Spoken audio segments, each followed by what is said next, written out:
Hello students, आप सभी बच्चों का हमारे चैनल पर बहुत बहुत स्वागत है। अगर आप हमारे चैनल पर नए आए हैं तो बच्चों चैनल को लाइक करें, सब्सक्राइब करें और शेयर जरूर करें। तो चलिए आज स्टार्ट करेंगे क्लास 7 का chapter number 1 history.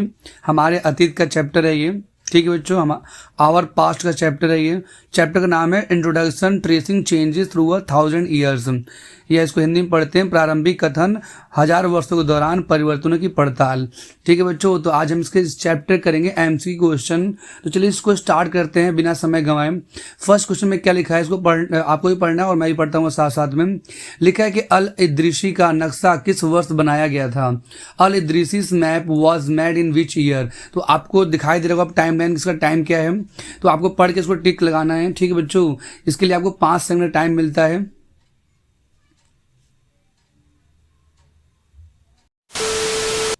Time up हो गया। तो इसका सही आंसर क्या है वो देखते हैं। देखिए इसका सही आंसर ऑप्शन ए है। ठीक है बच्चों, ऑप्शन ए है। चलते हैं नेक्स्ट क्वेश्चन पे। नेक्स्ट क्वेश्चन बोला गया है अल इद्रिसी के नक्शे में दक्षिण भारत किस स्थान पर दिखाया गया है। ठीक है, in Al Idrisi's map where is south India shown. आपके ऑप्शन आपको दिखाई दे रहे हैं, आपको इसका आंसर कमेंट बॉक्स में लिखना है। तो आपको टाइम स्टार्ट होता है अब।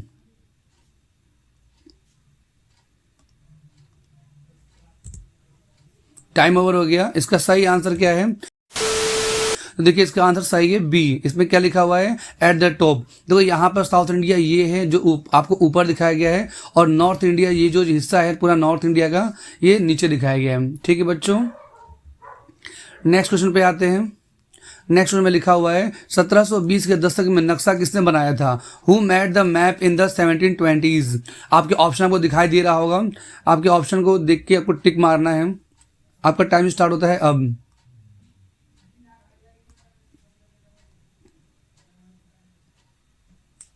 टाइम ओवर हो गया बच्चों। इसका सही आंसर क्या है देखते हैं। इसका सही आंसर ऑप्शन सी है। ठीक है, आप लोग उसको पढ़ सकते हैं, इंग्लिश और हिंदी दोनों में लिखा हुआ है।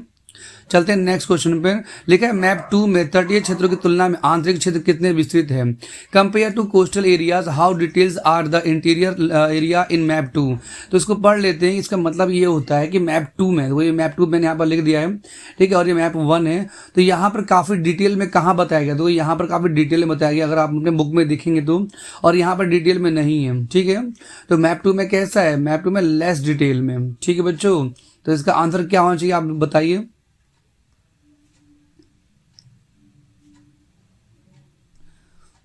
कुछ बच्चों को समझ में आ गया होगा। इसका सही आंसर क्या है वो देखते हैं। इसका सही आंसर है ऑप्शन नंबर ए। ठीक है, यानी कम विस्तृत, यानी कि नंबर 2 में आपको समझ में भी नहीं है इसमें क्या क्या लिखा हुआ है क्या नहीं लिखा हुआ है, और इसमें आपको समझ में आ रहा होगा। चलते हैं क्वेश्चन नंबर 5 पर। लिखा है कार्टोग्राफी का क्या अर्थ है ना बच्चों। कार्टोग्राफी होता है क्या है वो देख लेते हैं। आपके ऑप्शन आपको दिखाई दे रहा होगा, आपको बताना है इसका आंसर क्या होगा।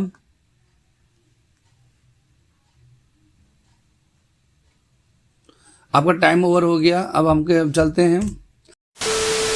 इसका सही आंसर है सी। ठीक है बच्चों, नक्शा आना, मैप मेकिंग होता है। क्वेश्चन नंबर 6 पे चलते हैं। लिखा है 13वीं शताब्दी में हिंदुस्तान शब्द किसने प्रयोग किया। In the 13th century who use the term Hindustan. आपके ऑप्शन को दिखाई दे रहा होगा, आप इसको पढ़ के आपको टिक करेंगे। मैं आपका टाइमर लगा देता हूँ। आपका टाइम स्टार्ट होता है अब।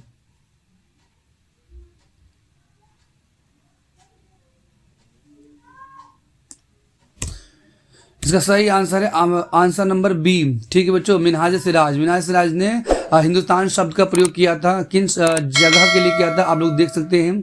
ठीक है, ये मैं आगे बताऊंगा आपको। आगे लिखा है मध्यकाल में विदेशी या फॉरेनर से क्या तात्पर्य था। In the medieval period what did foreigner mean. इसका ऑप्शन आपको दिखाई दे रहे होंगे, तो आपको इसको पढ़ के आपको जवाब देना है।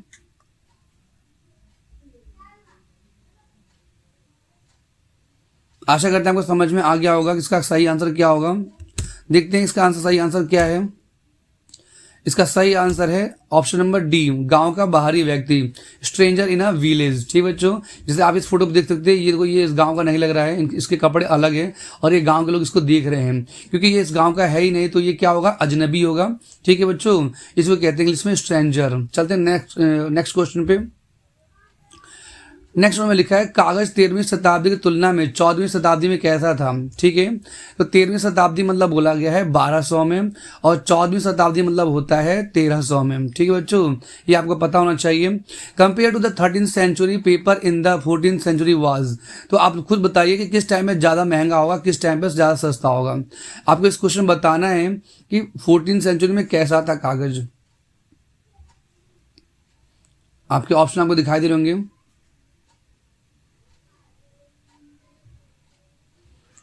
ठीक है बच्चों, तो इसका सही आंसर क्या होगा वो देख लेते हैं। इसका सही आंसर डी, दुर्लभ और महंगा। ठीक है, तो इसको बोला गया है compare to 13th century paper in the 14th century was, महंगा था, ये बहुत ज़्यादा महंगा था। आप लोग इसके बारे में यहाँ पढ़ सकते हैं, आपके बुक में वो लिखा हुआ है। ठीक है बच्चों, इसमें यहाँ पर लिखा हुआ है कागज़ के बारे में, आप लोग बुक में पढ़ सकते हैं इसके बारे में। चलते हैं नेक्स्ट क्वेश्चन पे। नेक्स्ट क्वेश्चन में क्या लिखा हुआ है पढ़ लीजिए। लिखा है पांडुलिपियां मैन्युस्क्रिप्ट की प्रतिलिपि कौन बनाते थे। Who use to copy manuscript. आपके ऑप्शन को दिखाई दे रहा होगा, व्यापारी, प्रिंटर, राजा, लिपिकार, कौन बनाता था। आपको इसका आंसर कमेंट सेक्शन में बताना है।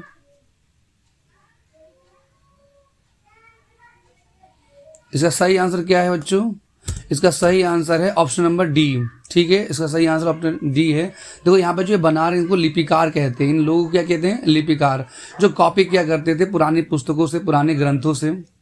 चलते हैं नेक्स्ट क्वेश्चन पे। नेक्स्ट क्वेश्चन में क्या लिखा है आपको पढ़ना होगा। लिखा है मिनिएचर पेंटिंग का सामान्य आकार समय तक कितना छोटा होता है। Miniature painting are generally how small. ठीक है बच्चों, तो कितना छोटा होता था। लिखा है पोस्टर जितना, पोस्टर साइज, या साइज यहाँ पे दे रखा है बहुत बड़ा, किताब जितना, कितना बड़ा होता था ये। आपको इसका आंसर बताना पड़ेगा।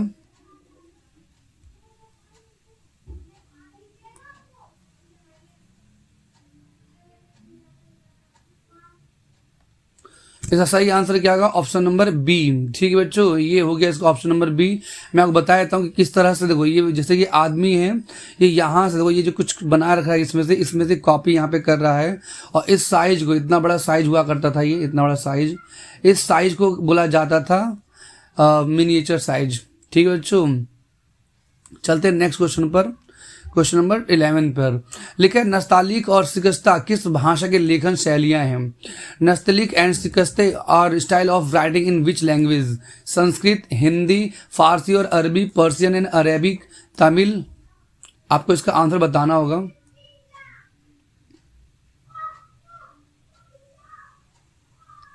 तो इसका टाइम ओवर हो गया। जैसा कि आपको पता होगा, कुछ बच्चों ने तो इसका आंसर सोच भी लिया होगा। इसका सही आंसर क्या है, ऑप्शन नंबर सी, फारसी और अरबी। ठीक है बच्चों, तो ये आपके बुक में लिखा हुआ है, एग्जाम में ऐसे क्वेश्चन आते रहते हैं। आपके बुक में कहाँ लिखा हुआ है आप इस फोटो में देख सकते हैं। ये इसके बारे में बताया गया कि एक तो है नस्तालिक जो कि लेफ्ट लिखा जाता है, जैसे हम आज हिंदी लिखते हैं, एंड दूसरा क्या लिखा है, शिकस्ते, जो कि वो राइट से लिखा जाता था। ठीक है बच्चों, यहाँ पर हिंदी में भी यही बात लिखा हुआ है, तो आप अपने बुक में इसको पढ़ सकते हैं, जो कि एग्जाम के लिए बहुत इंपॉर्टेंट सवाल है ये। नेक्स्ट क्वेश्चन लिखा हुआ है पर्सन व्हील या राहत का उपयोग किस लिए होता था। द पर्सन व्हील राहत वाज यूज्ड फॉर। आपको बताना किसके लिए इस्तेमाल होता था ये। आपके ऑप्शन को दिखाई दे रहा होगा।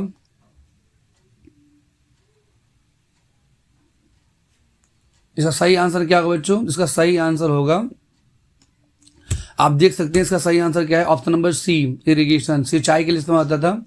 ठीक है बच्चों, खेतों में इस्तेमाल किया जाता था, इस तरीके से इसमें पानी दिया जाता था। आप इस वीडियो में देख सकते हैं, कहीं कहीं गांव में आज भी ऐसा होता है, पर अब तो बहुत कम होता है ये, क्योंकि अब ट्यूबवेल वगैरह आ गए हैं, जो मोटर आप जानते ही होंगे।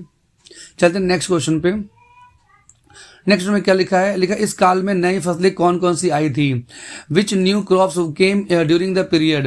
राइस, ज्वार, पोटैटो, व्हीट। आपके ऑप्शन हमको दिखाई दे रहा है, आपको आंसर बताना है।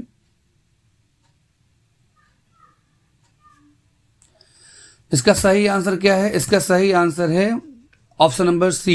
ठीक है, आलू आया था, न्यू क्रॉप्स। अब सवाल ये आया कहाँ से था, ये दूसरे देश से आया था। देखो कुछ इस तरह से यूरोपियंस हमारे देश में लाए थे। ठीक है, यूरोपियन उनको कहते हैं जो यूरोप में रहते हैं, और आपको मैं दिखा देता हूँ कि वो किस तरह से हमारे देश में आए थे। देखिए ये पूरा का पूरा क्या है, तो यूरोप है, इसको हम क्या बोलते हैं, इसको हम यूरोप बोलते हैं। जिसमें से जो आलू है वो यहाँ से आए थे, जैसे पुर्तगाल कहते हैं, यहाँ से वो आया था। कुछ इस तरीके से आप इस एनिमेशन में देख सकते हैं, इंडिया में आया था। ठीक है, अंग्रेज लेकर आए थे हमारे देश में। तो चलते हैं अगले क्वेश्चन पे। अगला क्वेश्चन लिखा है राजपूत शब्द का क्या अर्थ है? What is the meaning of the term Rajput? राजा का पुत्र, पुजारी, प्रीस्ट, व्यापारी, मर्चेंट, किसान, फार्मर। तो इसका आंसर क्या होगा?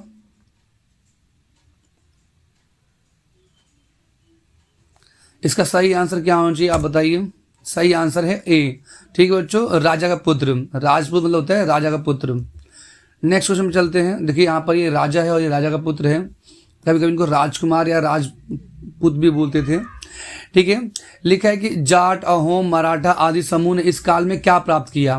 लिखा है what did groups like Jats, Ahoms, Marathas gain in this period? तो आपके ऑप्शन को दिखाई दे रहा हूँ, पढ़ के इसका जवाब देना है। मैं इसको टाइमर लगा देता हूँ, आप अपना टाइमर थोड़ा तेज करिए।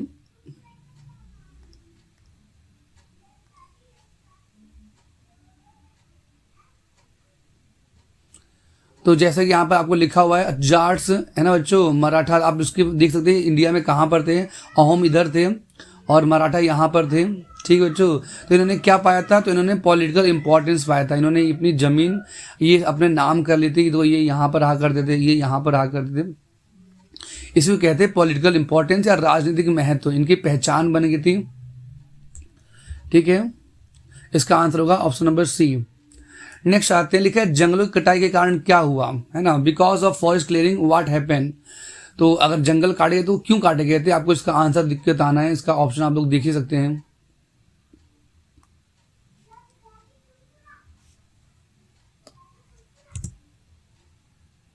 इसका सही आंसर ऑप्शन बी, वनवासी खेती करने लगे थे। तो जंगल काट कर यहाँ पर क्या हो गया था स्टार्ट, यहाँ पर खेती करना स्टार्ट हो गया था। ठीक है बच्चों, नेक्स्ट लिखा है जाति पंचायत का क्या काम था? तो यहाँ पर इस गांव के कुछ फोटो दिखाया गया है। What was the function of जाति पंचायत?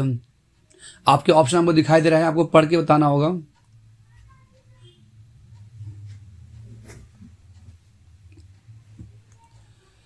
आशा करते हैं आपको समझ में आ गया होगा यहाँ पर क्या होता है, क्या नहीं होता होगा। देखिए इसका आंसर है ऑप्शन ए, जाति के नियम लागू करना, टू इन्फोर्स जाति रूल्स। इनके रूल्स जो होते हैं वो यहाँ के जो सरपंच वगैरह हुआ करते थे वही यहाँ पर बनाते थे। ठीक है बच्चों, चलते हैं नेक्स्ट क्वेश्चन पर। नेक्स्ट में लिखा है पैन रीजनल साम्राज्य का क्या अर्थ है? What does the pan regional empire mean? ठीक है, इसको समझा देता हूँ, इंपॉर्टेंट क्वेश्चन है। इसका मतलब क्या होता है आप ऑप्शन पढ़ लीजिए, फिर समझाता हूँ मैं।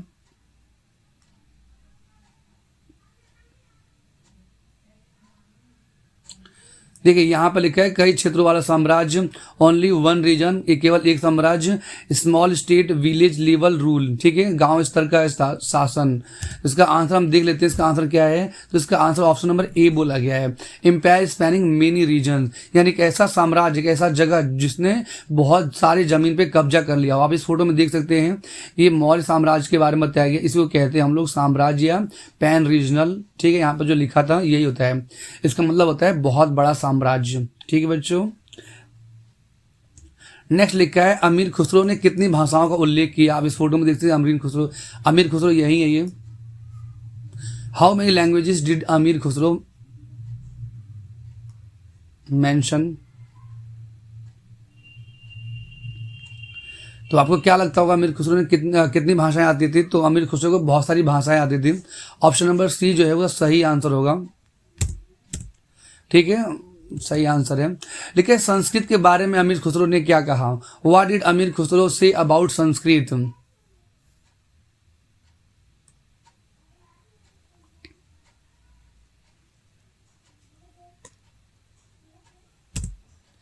इसका सही आंसर है ऑप्शन नंबर बी। ठीक है बच्चों, केवल ब्राह्मण जानते हैं, तो संस्कृत जो है वो सिर्फ ब्राह्मण है, यानी पंडित लोग जाना करते थे। आपको ये पता होगा कि पंडित लोग शादी वगैरह मंत्र वगैरह पढ़ते रहते हैं, तो उनको ये संस्कृत आती है, तो वही इसका आंसर दे रखा है। अमीर खुसरो ने अपनी बुक में लिखा था। नेक्स्ट आते हैं, लिखा इतिहासकारों को अतीत के दस्तावेज को पढ़ते समय क्या सावधानी बरतनी चाहिए? What caution must historians take when reading documents from the past? तो आपके ऑप्शंस को दिख रहे होंगे, आप इसको खुद पढ़ के देखिए, इसका क्या होगा आंसर।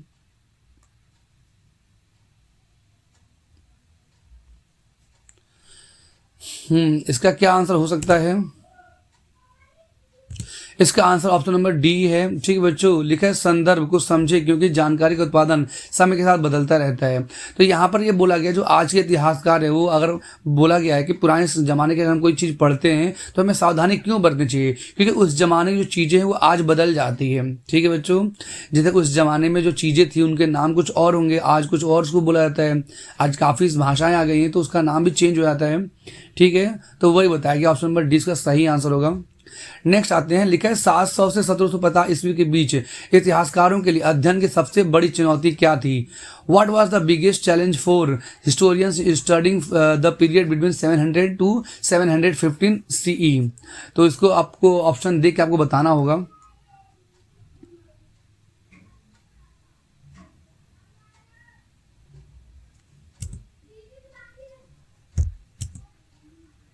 इसका सही आंसर होगा ऑप्शन नंबर सी। ठीक है बच्चों, लिखा है विकासों की विविधता और पैमाना बहुत बड़ा था। Large scale and variety of development were huge. तो उस जमाने में बहुत से विविधता थी, वहाँ पर बहुत से धर्म रहा करते थे और धीरे डेवलपमेंट भी होता था। उस जमाने में थोड़ी बहुत मशीनें भी थी जो कि पानी निकालने के लिए और भी चीज़ों के लिए इस्तेमाल किया जाता था। तो वही बताया गया कि उस जमाने में भी कुछ चीज़ें थी जो कि बहुत चैलेंजिंग था, क्योंकि उसको हाथ से करना पड़ता था, बहुत मेहनत लगता था। ठीक है बच्चों, नेक्स्ट लिखा है ब्रिटिश इतिहासकारों ने भारत के इतिहास को कितने कालखंडों में बांटा था?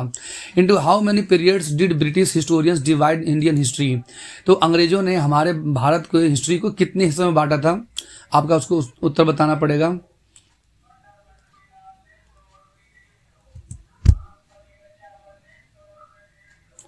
इसका सही आंसर है ऑप्शन नंबर बी। ठीक है बच्चों, देखिए इसका ऑप्शन बी है ये। लिखा है 3 बढ़ता है, हिंदू, मुस्लिम और ब्रिटिश। आप इस फोटो में देख के पता कर लेंगे। सबसे पहले वो इंडिया में हिंदू लोग राज करते थे, आपने नाम सुना होगा पृथ्वीराज चौहान, और भी नेता और भी राजा लोग रहा करते थे। फिर मुस्लिम रूलर आए जैसे कि मुगल्स हो गए, ठीक है, तुगलक्स हो गए, कुछ इस तरीके से आए थे। और फिर ब्रिटिश आए थे, तो आप जानते ही होंगे कि ब्रिटिश आए थे, उन्होंने हमारे लिए क्या क्या कैसे बनाए थे, किस तरह से इंडिया में राज किया, इंडिया को खोखला कर दिया। तो चलते हैं नेक्स्ट क्वेश्चन पर। अगले क्वेश्चन में क्या लिखा है, आधुनिक इतिहासकार अतीत को किस आधार पर कालखंडों में विभाजित करते हैं? On what basis do modern historians divide the past into periods?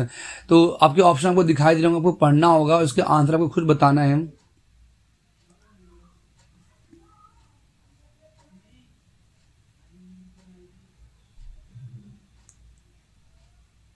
आशा करते हैं आपने क्वेश्चन पढ़ लिया होगा, ऑप्शन भी पढ़ लिया होगा।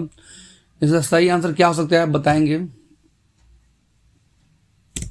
इसका सही आंसर ऑप्शन नंबर डी, कोई आधार नहीं। ठीक है, तो आज के जो हिस्टोरियंस हैं, आज के जो मॉडर्न हिस्टोरियन हैं, जो इतिहास को पढ़ने वाले लोग हैं, उन्होंने किसी भी पार्ट में नहीं बांटा, उन्होंने कोई बेसिस नहीं बांटा। लेकिन हाँ, अंग्रेजों ने बांटा था। ठीक है बच्चों, किस बेस पे बांटा था? तो उन्होंने हिंदू, मुस्लिम और ब्रिटिश के हिसाब से बांटा था, लेकिन आज के हिस्टोरियंस ने उनको नहीं बांटा। ठीक है, नेक्स्ट आते हैं, लिखा इस काल में पांडुलिपि की संख्या में क्या हुआ? इस काल में पांडुलिपि क्या होता? तो आपको पता है कि इस जमाने में कुछ इस तरह से लिखे जाते थे, तो पांडुलिपि के बारे में क्या होगा आप बताइए। आप सोचिए इसका आंसर क्या हो सकता है।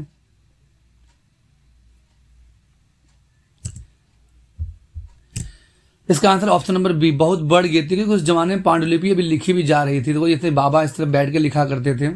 ठीक है बच्चों, नेक्स्ट आते हैं, लिखा है अभिलेखागार आर्काइव्स क्या होते हैं? What are archives? आपको ऑप्शन आपको दिखाई दे रहे हैं, आपको पढ़ के बताना होगा।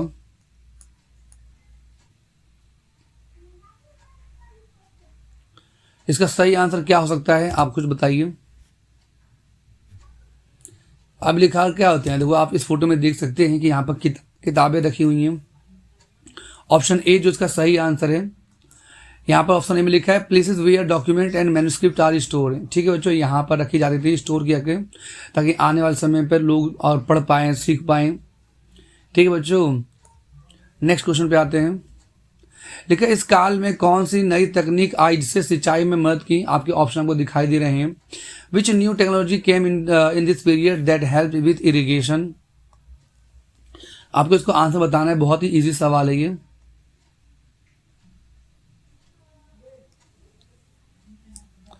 इसका सही आंसर क्या हो सकता है? इसका सही आंसर है पर्सन व्हील। ठीक है, पर्सन व्हील, इसको पर्सन व्हील कहते हैं या रहट कहते हैं, हिंदी की बुक में आपको लिखा है वही सब। ठीक है, तो इससे क्या होता था, कुछ इस तरह से पानी खेतों में डाला जाता था सिंचाई के लिए। आप जानते ही, मैंने आपको दिखाया था अभी कुछ देर पहले ही। चलते हैं नेक्स्ट क्वेश्चन पे, 28 नंबर पे। तो लिखा इस अवधि में कौन सी फसलें आई जो अमेरिका से आई। आपको इसको बताना होगा। आप इस फोटो में देख के बता सकते हैं आंसर। मैंने इस सवाल को और आसान कर दिया है। लिखा है कोई नहीं, ज्वार बाजरा गेहूं और चावल, मक्का आलू टमाटर। None, jowar and bajra, wheat and rice, maize potato and tomatoes. आपको बताना है इसका सही आंसर। इसका आंसर डी सही है। काफ़ी बच्चों ने तो यहाँ से देख लिया होगा। मेज मतलब होता है मक्का, ठीक है, ऐसे भुट्टा, आपको कहीं कहीं से भुट्टा भी बोलते हैं, पोटैटो और टोमेटो। ठीक है बच्चों, चलते हैं नेक्स्ट क्वेश्चन पे। लिखा इस काल में मंदिर निर्माण किसके द्वारा प्रमुख रूप से हुआ। During this period temple construction was mainly done by whom, by merchants, by farmers, by foreigners, by kings. व्यापारियों द्वारा, किसानों द्वारा, विदेशियों द्वारा, राजाओं द्वारा। तो इसका आंसर आपको क्या लगता है। आपको पढ़ाया गया होगा कि विदेशी तो बनाएंगे नहीं, हाँ राजा जरूर बना देते हैं। आप इस फोटो में देख सकते हैं कि राजा किस तरह से बनते हुए मंदिर को देख रहे हैं। ठीक है बच्चों, चलते हैं नेक्स्ट क्वेश्चन पे।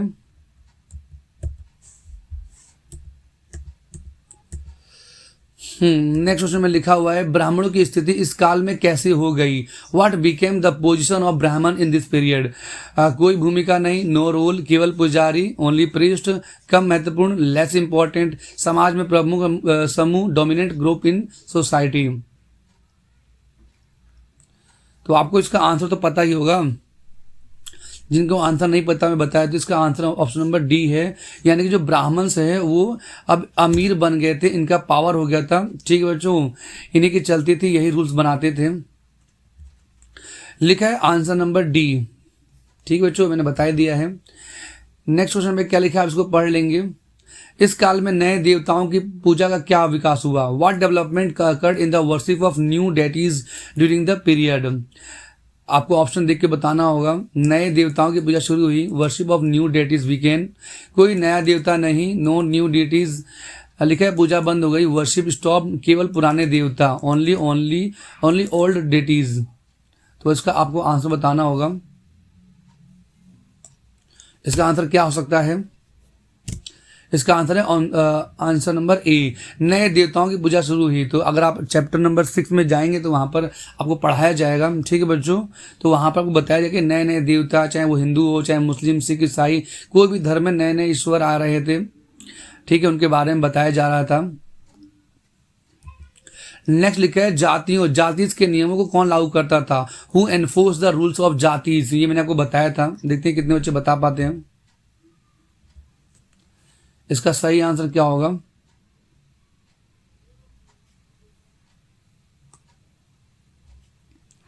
मुझे लगता है बच्चों ने इसका आंसर सोच लिए होंगे। इसका ऑप्शन नंबर बी है, जाति पंचायत। यही जाति के नियमों को लागू करता था। नेक्स्ट क्वेश्चन क्या लिखा हुआ है, अगले में लिखा है इस काल में कई क्षेत्रीय साम्राज्यों का उदय हुआ, उन्हें क्या कहा जाता है। Many regional empires rules in this period, what are they called. लिखा है छोटे राज्य, small states, villages, cities, pan regional साम्राज्य, पैन रीजनल एम्पायर्स। तो बहुत ही इजी सवाल है, ये सवाल आ रखा है, मैंने पूछा था अभी।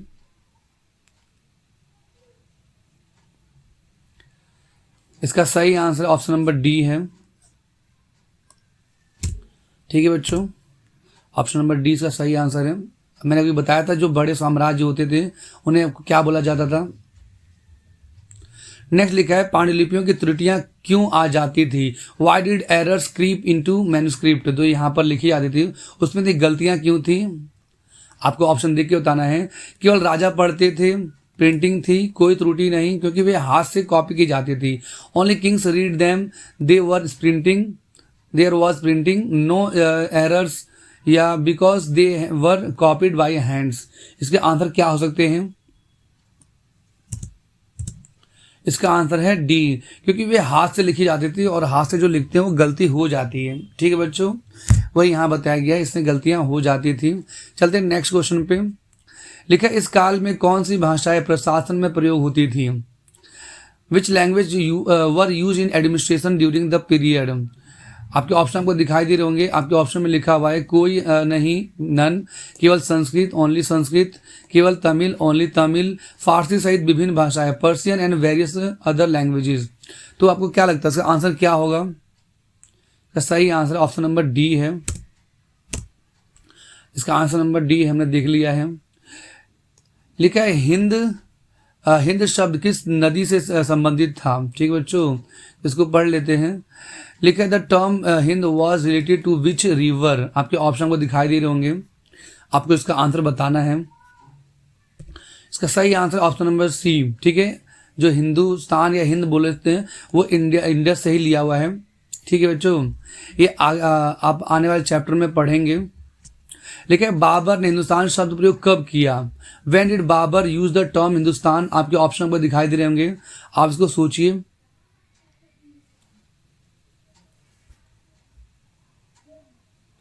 इसका सही आंसर क्या होना चाहिए?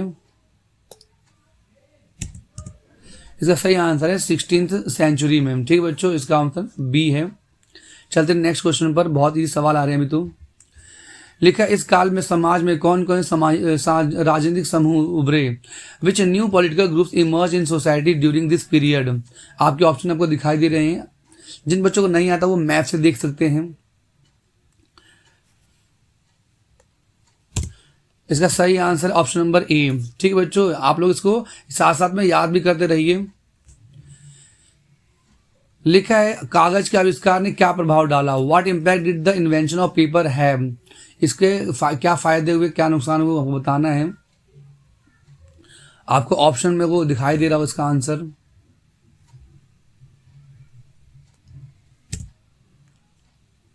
इसका सही आंसर ऑप्शन नंबर डी, पांडुलिपियां सस्ती और अधिक उपलब्ध हो गई, है ना। ठीक बच्चों, ये बहुत ज़्यादा सस्ती हो गई, क्योंकि हमने भी ऊपर पढ़ा था कि पांडुलिपियां बहुत महंगी हुआ करती थी 13-14 शताब्दी में। लिखा इस काल में कौन सी नई धार्मिक परंपराएं विकसित हुई? लिखा है which new religious tradition develop during this period? आपके ऑप्शन आपको दिखाई दे रहे होंगे, बहुत ही इजी सवाल है। मैंने आपको बताया था कि नए नए धर्म, नए नए गॉड के लोग पूजा किया करते थे। इसका सही आंसर क्या होगा? इसका सही आंसर ऑप्शन नंबर सी। ठीक है बच्चों, भक्ति और सूफी परंपराएं। ठीक है, भक्ति जो हिंदू लोग भक्ति क्या करते थे, सूफी मतलब जो मुस्लिम लोग भक्ति क्या करते थे उनको बोलते। तो नए नए धर्म, नए नए चीजें विकसित हो रही थी। नेक्स्ट आते हैं क्वेश्चन नंबर लिखा है 41 में, मध्यकालीन फारसी और आधुनिक फारसी में क्या अंतर है? What is the difference between medieval Persian and modern Persian? इसका आपको ऑप्शन दिखाई दे रहा होगा। केवल उच्चारण, ओनली प्रोनाउंसिएशन, व्याकरण, शब्दावली और अर्थ बदल गए, grammars, vocabulary and meanings changed, कोई अंतर नहीं, नो ओनली स्क्रिप्ट। तो आपको बताना है कि आज के फारसी में और पुराने फारसी में क्या अंतर है। इसका सही आंसर है बी। ठीक है बच्चों, आपको पता हो कि दो प्रकार की हिंदी होती है, एक शुद्ध हिंदी होती है और एक हम जो बोलते हैं वो हिंदी होती है। तो उससे कहते हैं यहाँ पर बोला गया कि पुराने फारसी और नए फारसी में क्या अंतर होगा? तो सिर्फ इतना अंतर होगा कि उसमें शब्द बदल गए होंगे। ठीक है, उसमें व्याकरण जो ग्रामर है वो बदल गया होगा या उसकी मीनिंग बदल गई होगी, बस यही इसका अंतर है। नेक्स्ट में लिखा हुआ है इस काल में कौन सी चीजें यूरोपीय व्यापारियों को आकर्षित करती थी? तो सवाल आपको पता ही होगा, इसमें बोला ये गया कि अंग्रेज लोग दूसरे देश से जो हमारे देश में आ रहे थे, यूरोपियंस, उनको हमारे देश में क्या अच्छा लगा, क्या देख के वो आए थे यहाँ पर इंडिया में? Only forest, only war, no attraction, prosperous economies. तो बहुत ही आसान सवाल है ये, समृद्ध अर्थव्यवस्था है, क्योंकि यहाँ पर उनको कच्चा माल मिल जाता था। ठीक है बच्चों, तो कच्चा माल के लिए वो यहाँ पर आया करते थे, सामान को बेचने भी आया करते थे। ऑप्शन नंबर डी इसका सही आंसर होगा। नेक्स्ट क्वेश्चन पे आते हैं। नेक्स्ट में लिखा हुआ है समय केवल घड़ी या कैलेंडर नहीं बल्कि क्या दर्शाता है? Time is just not a clock और कैलेंडर बट रिफ्लेक्ट व्हाट? आपके ऑप्शन आपको दिख के बताना है इसका आंसर। आपको क्या लगता है इसका क्या आंसर हो सकता है? तो देखिए क्या इसका आंसर है, ऑप्शन नंबर बी है इसका आंसर। ठीक है बच्चों, देखिए यहाँ पर लिखा है कि घड़ी हमें सिर्फ समय या कैलेंडर नहीं बताता बल्कि और क्या बताता है। तो लिखा है सामाजिक और आर्थिक संगठन में बदलाव, changes in social and economic organisation, यानी कि चेंजेस भी बताता है। जैसे कि आप पुराने ज़माने का चीज़ देखिए, ये कोई मशीन है जो पुराने ज़माने में बनाई गई थी और आज बदल गई, कि कितना बड़े बड़े मशीनें आ गई हैं। ठीक है, तो समय ये भी बताता है कि पुराने ज़माने में लोग क्या इस्तेमाल किया करते थे और अभी क्या इस्तेमाल करते हैं। ठीक है बच्चों, तो समाज के बारे में बताता है, वही यहाँ बताया गया, सामाजिक और आर्थिक संगठन में बदलाव। नेक्स्ट आते हैं, नेक्स्ट क्वेश्चन में क्या लिखा हुआ है, आप इस क्वेश्चन को पढ़िए। लिखा इस काल में वन क्षेत्रों के कटने से क्या हुआ, what happened due to clearing of forest in this period, ये आपको मैंने बताया था पिछले क्वेश्चन में ही। लिखा है सभी जंगल बढ़े, ऑल फॉरेस्ट इंक्रीजेज, वनवासी किसान बन गए, फॉरेस्ट ड्वेलर्स बिकम पीजेंट्स, कोई प्रभाव नहीं, नो इफेक्ट, केवल शहर बने, ओनली सिटीज फॉर्म्ड। ठीक है बच्चों, तो सही आंसर क्या हो सकता है, तो इसका आंसर सही है, वनवासी किसान बन गए, जो जंगलों में रहा करते थे वो अब किसान बन गए थे। ठीक है बच्चों, इसका आंसर ऑप्शन नंबर बी है। नेक्स्ट लिखा हुआ है मिनहाज सिराज ने हिंदुस्तान शब्द का प्रयोग किस अर्थ में किया था, ये क्वेश्चन अभी ऊपर आया था। In what sense did Minhaj Siraj use the term Hindustan, तो कहाँ के लिए इस्तेमाल किया था, आप ऑप्शन में देख के बताइए इसका आंसर, बहुत आसान सवाल है ये।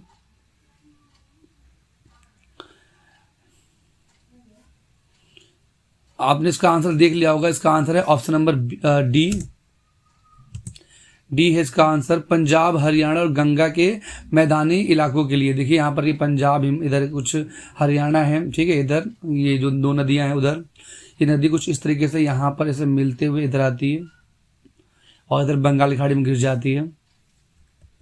नेक्स्ट क्वेश्चन पे आते हैं, अगला क्वेश्चन क्या लिखा हुआ है,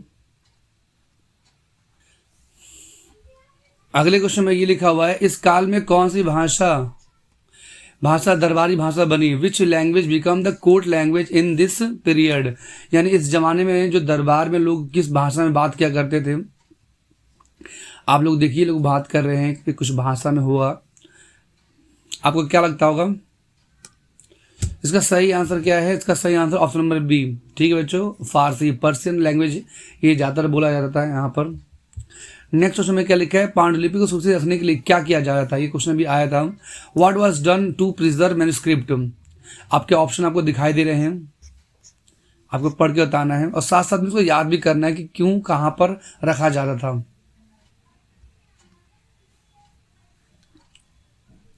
इसका सही आंसर क्या होना चाहिए, आपको क्या लगता होगा, इसका आंसर सी है। ठीक है बच्चों, इसे कहते हैं अभिलेखागार। ठीक है, जो आपके फोटो में देख सकते हैं, जहां पर किताबों को रखा जाता था पुराने जमाने में, स्टोर इन आर्काइव्स। नेक्स्ट लिखा है इस काल में समाज कितना जटिल हो गया था, how complex had society become this period, तो इसका आंसर आपको खुद बताना है, साथ साथ हमको याद भी करना है ना। लिखे बहुत जटिल, कई नए समूह और नए, इसका आंसर यही है। ठीक है बच्चों, उस जमाने में बहुत से कॉम्प्लेक्स जातियां प्रजातियां आ गई थी, वही यहाँ बताया गया है, लोग अलग अलग तरीके से पूजा करने लगे थे। ऑप्शन नंबर सी सही आंसर है। क्वेश्चन नंबर बोला गया 49 में इतिहास को कालखंडों में बांटने की क्या समस्या है, what problem arise in dividing history into periods, तो इसमें क्या दिक्कतें आती थी, आपको उसको आंसर बताना होगा पढ़कर। पहले आप पढ़ लेंगे ऑप्शंस, आपको क्या लगता है इसका क्या आंसर हो सकता है, इसका आंसर क्या हो सकता है। देखिए इसका आंसर ऑप्शन नंबर सी है। लिखा क्या है आर्थिक सामाजिक बदलाव निरंतर होते थे, निश्चित सीमाएं नहीं बनती, economic social changes are continuous, no definite boundaries, उस जमाने में कोई बाउंड्रीज वगैरह नहीं थी। लेट करो कि इंडिया का निचला हिस्सा है ये, ठीक है बच्चों, तो यहाँ पर कुछ बाउंड्री वगैरह नहीं हुआ करती थी, जो राजा जीत जाता था जो जमीन वो उसके नाम हो जाती थी। ठीक है बच्चों, वही यहाँ पर दिक्कतें थी। नेक्स्ट लिखा है इस अध्याय का मुख्य उद्देश्य क्या है, what is the main purpose of this chapter, ये हमारा आखिरी क्वेश्चन है आज की सभा का, आपको बताना है इसका आंसर। ठीक है, इसका आंसर आपको कमेंट सेक्शन में बताना होगा, इसके लिए ये क्वेश्चन मैं आपके लिए छोड़ देता हूँ, बहुत इजी सवाल है और साथ साथ में सभी क्वेश्चन के आंसर आपको याद करने होंगे। बाकी क्वेश्चन हम नेक्स्ट वीडियो में लेकर आएंगे, अभी के लिए इतना ही बच्चों, थैंक यू। बाकी आप चैनल पर नए आए तो चैनल को लाइक सब्सक्राइब और शेयर जरूर करें।